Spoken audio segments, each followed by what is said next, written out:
மக்களே எல்லாருக்கும் ஒரு இனிய சிறப்பான காலை வணக்கங்க. உடனுக்குடன் வானிலை பற்றி மிக துல்லியமாக தெரிந்து கொள்ள நம்முடைய யூடியூப் சேனலை மறக்காமல் சப்ஸ்கிரைப் செய்து கொள்ளுங்க. நிறைய பேர் லைக் பண்ணாமல் சப்ஸ்கிரைப் பண்ணாமல் மறக்காமல் லைக் பண்ணி சப்ஸ்கிரைப் பண்ணிட்டு பாருங்க. இன்றைக்கான தேதி வந்து பார்த்தீங்கன்னா ஆகஸ்ட் மாதம் 19/8/2026 ஆகுது. இப்போ வந்து பசிபிக் பெருங்கடலில் என்னப்பா ஆச்சு என்னப்பா நடக்குதுன்னு அப்படின்னு நிறைய பேர் கேட்டுக்கிட்டு இருக்கீங்க.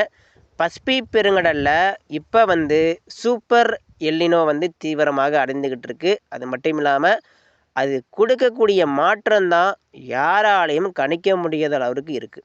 ஏன்னா இந்த சூப்பர் எல்லினோ அப்படிங்கிறது பசிபிக் பெருங்கடலில் இந்த பக்கம் நம்ம பக்கம் வந்து வெப்பநிலை குறைந்து அந்த பக்கம் வெப்பநிலை அதிகரிக்கும் போது அது வந்து எல்லினோ வந்து உருவானது அப்படின்னு அழைக்கப்படுறாங்க. ஆனால் இந்த முறை பார்த்திங்கன்னா இந்த எல்லினோ வந்து கொஞ்சம் வித்தியாசமான எல்லினோவாக இருக்குது. ஸோ இதனால் உலக வானிலை அதாவது இசிஎம் ஜிஎஃப்எஸ் எல்லா அப்டேட்டுகளும் சூப்பர் எல்லினோ உருவாச்சு, இதனால் நம்ம தமிழ்நாட்டுக்கு அதிகமாக மழை பெய்யாது அப்படின்னு சொல்லிகிட்டு இருக்காங்க. அது எல்லாமே இப்போ வந்து அவங்க வந்து என்ன சொல்கிறாங்கன்னா, இப்போ வேணால் மழை வந்து இல்லாமல் போகலாம், சரிங்களா? ஆனால் புரட்டாசி ஐப்பசி மாதங்களில் தான் அந்த தென்மேற்கு பருவமழையும் கேரளாவில் தீவிரமடைய ஒரு வாய்ப்பு இருக்குது. அதே நேரம் நம்ம தமிழகத்தில் இடியுடன் கூடிய கனமழையும் இந்த பக்கம் பதிவாகும். தென் மாவட்டம், வட மாவட்டம், டெல்டா மாவட்டம், கடலோர மாவட்டம் எல்லா பக்கமும் மழை வந்து பின்னி எடுக்க போகுது, சரிங்களா? இப்போ வந்து பசிபிக் பெருங்கடலில் எல்லினோ உருவாச்சு, இதனால் வறட்சி தான் ஏற்படும், மழை இருக்காது, அதெல்லாம் கிடையாது, சரிங்களா? யார் மழை இல்லை சொன்னாலும் நம்பாதீங்க, மழை கண்டிப்பாக இருக்குது, சரிங்களா? மழை இல்லை வறட்சி ஏற்படும் சொல்லிக்கிட்டு அவங்க சொல்லிக்கிட்டே இருக்கட்டும். ஆனால் திடீரென்று மழை பெய்யும் போது அவங்களே மாற்றி பேசுவாங்க அப்போது, சரிங்களா? அப்போ தான் எல்லாருக்கும் புரியும். எனவே வறட்சிக்கெல்லாம் இப்போ வேலையே கிடையாது. ஒரு வறட்சி வந்து ஏற்படணும், நம்ம தமிழ்நாடு முழுக்க ஒரு வறட்சி ஏற்படணும்னா கடலோடைய வெப்பநிலை முதல்ல குறைக்கணும். அதாவது ஒரு எல்லினோ வந்து உருவாச்சுன்னு வச்சுக்கோங்களேன், முதல் வேலை அது வந்து கடலோடைய வெப்பத்தை வந்து கடத்தப்படணும், இல்லைன்னா குறைத்து அது தன் கட்டுப்பாட்டுக்குள்ளே வைக்கணும். அதுதான் எல்லினோ. ஆனால் இந்த எல்லினோவை பார்த்தீங்கன்னா பசிபிக் பெருங்கடலில் 33 டிகிரி இருக்குது. அதே நேரம் கிழக்கு அது மேற்கு பசிபிக் பெருங்கடலில் 29, 30, 31 டிகிரி கடல் வெப்பம் இருக்குது. அரபிக்கடலில் 27 டிகிரிக்கு மேலே இருக்குது. வங்கக்கடலில் 29 டிகிரி கடல் வெப்பம் இருக்குது. சில இடங்கள் 30 டிகிரிக்கு தொட்டு விட்டது. ஸோ இப்போது ஒரு வறட்சி ஏற்படணும், ஒரு காற்று பயணித்தால் அது ஒரு வறண்ட காற்றாக இருக்கும். மழை தராமல் இருந்தால் அது வந்து வறண்ட காற்று, அப்போ தான் வறட்சின்னு சொல்லுவாங்க. அது வந்து கடலில் 25 டிகிரிக்கு கீழே கடலை வெப்பம் எப்போ குறையுதோ அதுதான் வறட்சியான ஆண்டு. அப்போ தான் நம்ம தமிழகத்தில் மழை இருக்காது, சுத்தமாக இடிமழை கூட பெய்யாது. ஏன்னா அரபிக்கடல், வங்கக்கடல் மற்றும் இந்திய பெருங்கடலில் 25 டிகிரிக்கு கீழே எங்கேயாவது ஒரு சில இடத்துல வேணால் 29, 30 டிகிரி இருக்கும் கடல் வெப்பம், அதுங்க சுத்தமாக குறையாது. ஆனால் சற்று பரவலாக கடல் வெப்பம் ரொம்ப குறைந்துக்கிட்டே இருந்தால் 25, 24 டிகிரி கீழே போச்சுன்னா அது வந்து பெரும் வறட்சி அழைக்கப்படுவாங்க. ஸோ அப்போ தான் நம்ம எல்லாருமே கவலைப்படணும். ஆஹா வறட்சி வரப்போகுது, சரி இனிமேல் மழை இருக்காது, சரி மழை இந்த வறட்சி நோக்கி எதிர்கொள்ள ரெடியாக இருப்போம். அப்போ தான் சரி, நான் சொல்கிற வரைக்கும் யாரும் அந்த வறட்சியை பற்றி பேசாதீங்க.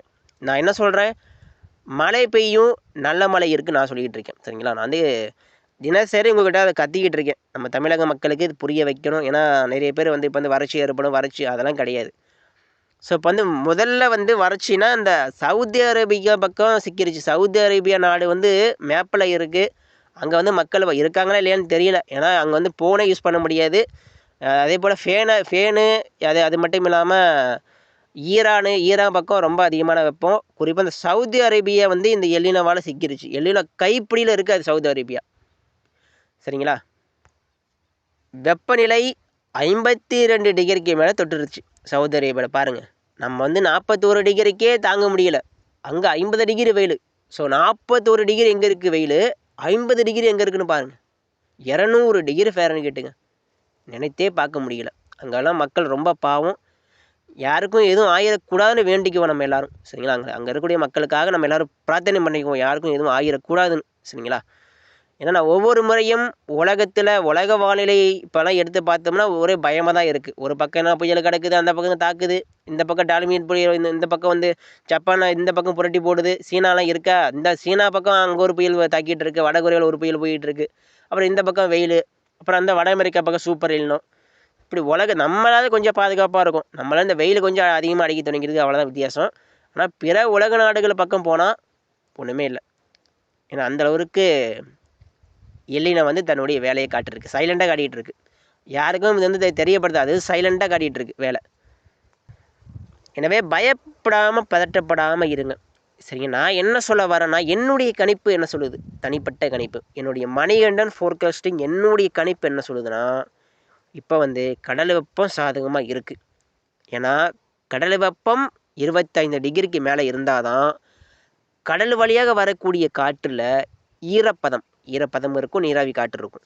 ஸோ நமக்கு வந்து ஈரப்பதம் நீராவி காற்று வந்தாலே அதிகமான மழை இருக்கும். அது கடலுடைய வெப்பம் 25 டிகிரிக்கு மேலே இருந்தால் தான் மழை பொழிவு ஏற்படும். இப்போ நமக்கு வந்து சாதகம் ரொம்ப அதிகமாகிடுச்சு, 25 டிகிரி விட 4 டிகிரி கூட இருக்குது. அப்போ என்ன ஆகும், மழை வந்து நமக்கு அதிகமாக கிடைக்கப்பெறும். அதிகமான மழை இருக்கிறது.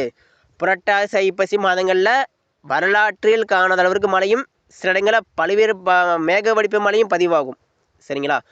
வடகிழக்கு பருவமழை தொடங்குவதற்கு அப்போது மேலும் மழை அதிகரித்து அக்டோபர் மாதம் முதல் வாரமோ இல்லை 2வது வாரமோ அந்த நேரத்தில் தான் மழையோட உச்சக்கட்ட தீவிரம். ஏன்னா அப்போ வந்து தென்மேற்கு பருவக்காற்று தன்னுடைய வீரியத்தை ஒட்டுமொத்தமாக இழந்துடும். அக்டோபர் முதல் வாரமே தன்னுடைய பலத்தை இழந்துடும். ஏன்னா இந்த முறை தென்மேற்கு பருவமழை கொஞ்சம் சீக்கிரமாக முடியும் என்பதனால, ஏன்னா சீக்கிரமாக தொடங்கிடுச்சு மே மாதம். இதனால் தன்னுடைய ஒட்டுமொத்த வேகத்தையும் செப்டம்பர் இறுதி இல்லை அக்டோபர் முதல் வாரம் தன்னுடைய வேகத்தை குறைச்சி, அப்போ தென்மேற்கு பருவக்காற்று முதல்ல வட இந்தியா விட்டு விடைபெறும். அதுக்கப்புறம் தென்னிந்தியா நோக்கி விடைபெறும் போது இடிமலை வந்து அதிகமாக கொடுத்துட்டு போகும், தென்மேற்கு பருவமழை முடியக்கூடிய அந்த நேரத்தில். சரிங்களா. இதனால் கவலைப்படாதீங்க, பயப்படாதீங்க, அச்சப்படாதீங்க. நல்ல மழை காத்திருக்கிறது. விவசாயிகளை உங்களுக்காக நான் வந்து கத்திக்கிட்டு இருக்கேன். நல்ல மழை பெய்யும், நல்ல மழை பெய்யும். தற்போது விவசாயிகளுக்கு ஒரு ஏமாற்றம் தான். என்னதான் இருந்தால் ஏமாற்றம் வந்தாலும் வடகிழக்கு பருவமழை கை கொடுக்க ஒரு வாய்ப்பு இருக்குது. வடகிழக்கு பருவமழை கை கொடுக்கும். அதே நேரம் தென்மேற்கு பருவமழை கைவிட்ட அந்த நேரத்தில் வடகிழக்கு பருவமழை அதிகமாக பெஞ்சிருக்கு. வரலாற்று ஹிஸ்ட்ரி எடுத்து பார்த்தீங்கன்னா தென்மேற்கு பருவமழை எப்பப்போலாம் பெய்யாமல் இருக்கும், அப்புறம் வடகிழக்கு பருவமழை அதிகமாக பெஞ்சிருக்கு. தென்மேற்கு பருவமழை அதிகமாக பெய்யும்போது வடகிழக்கு பருவமழை அதிகமாக பெய்யலை. சரிங்களா. இது வந்து ஒரு மாற்று வேறுபாடுகள் இருக்குது. தென்மேற்கு பருவமழைக்கு வடகிழக்கு பருவமழை ஒரு டிஃப்ரெண்ட் இருக்குது. சரிங்களா. எனவே அடுத்தடுத்த வீடியோலாம் பாருங்கள், தொடர்ந்து வந்துக்கிட்டு இருக்குது. சூப்பர் இல்லைன்னா பேசிக்கிட்டே போகலாம். சரிங்களா. பயப்படாமல் பதட்டப்படாமல் இருங்க. அடுத்தடுத்து மதிய அறிக்கை ரெடியாகி வந்துக்கிட்டு இருக்குது. தொடர்ந்து பாருங்கள், சப்போர்ட் பண்ணுங்கள். நேற்று வந்து அறிவித்ததுபடியே கொஞ்சம் ஏகப்பட்ட இடங்களில் மழை பெஞ்சிருக்கு. இன்றைக்கும் அதே போல் மழை தொடங்க வாய்ப்பு இருக்குது. பல்வேறு இடங்களில் இன்றைக்கும் மழை வந்து தீவிரத்தை காட்டும். மழை பெய்யும் போது மகிழ்ச்சியாக கொண்டாடுங்க. மழை உங்கள் ஊரில் மழை பெய்யுதுங்க, நீங்கள் வந்து வீடியோ எடுங்க. மறக்காமல் நம்ம வீடியோ வந்து கமெண்ட், சார் எங்கள் ஊரில் மழை பெஞ்சிச்சு அப்படின்னு கமெண்ட் பாக்ஸ் சொல்லி விட்டு போங்க.